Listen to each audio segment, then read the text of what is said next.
Quand l'Espagne avait Alphonse XIII, sans ouvrage des gouvernements, il venu par... Julius Caesar conquered Belgium, then inhabited by Celtic tribes known as Belgae, and it was incorporated into the Roman Empire in 15 BC. The Franks overran Belgium from the 3rd century onwards, and they introduced Christianity. The peace and order established by Charlemagne fostered the growth of towns such as Ghent, Bruges, and Brussels. But following the division of his empire in 843, there was a long period of confusion in which Belgium formed part of Lotharingia. By the 11th century, 7 provinces had emerged. They were the countries of Flanders, Hainault, and Namur, the duchies of Brabant, Limburg, and Luxembourg, and the bishopric of Liege, all nominally subject to the French king or German emperor, but in practice independent. From the 12th century, a flourishing economic life developed.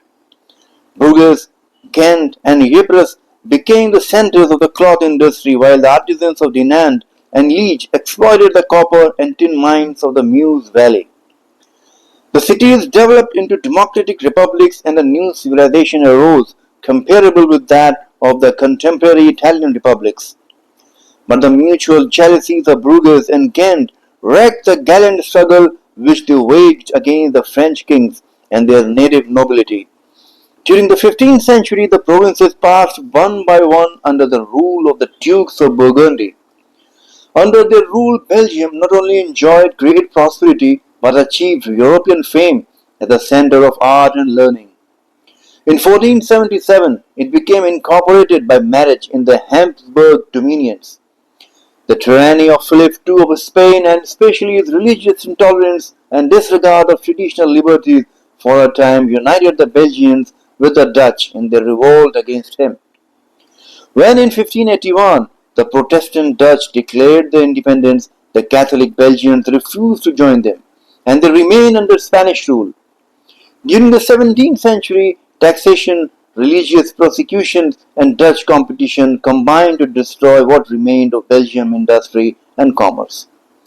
The Peace of Utrecht in 1713 replaced the Spaniards by the Austrians. The ecclesiastical reforms of Joseph II provoked a revolt in 1789, and the Belgians welcomed as liberators the French revolutionary armies in 1794. From 1795 to 1814, Belgium was incorporated in France, and the Congress of Vienna, it was united with Holland.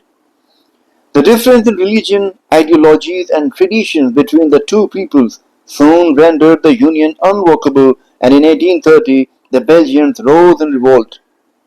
By the treaties of 1831-39, the power recognized Belgian independence on condition that the new state would preserve permanent neutrality, would not include any agreement or pact with one country, giving it a military or economic advantage over the others, and undertook to guarantee this neutrality and protect Belgian territory against aggression. Prince Leopold of Saxe-Coburg was placed on the throne of Belgium, and a parliamentary constitution was introduced. Leopold II was largely responsible for the colonization of the Congo, which was annexed in 1908. When Germany invaded Belgium in August 1914, the small Belgian army headed by King Albert I made a heroic resistance. But almost the whole country was speedily overrun and remained under German rule until 1918. The work of industrial and agricultural reconstruction made rapid progress, but the country suffered from financial instability. The triumph of Hitler in 1933 revived the fear of German aggression. In October 1936, Leopold III reaffirmed Belgium's pre-war policy of neutrality. Meanwhile, the German government, as during 1914-18, attempted to exploit the Flemish nationalist movement and secretly encouraged the Rexist fascist party.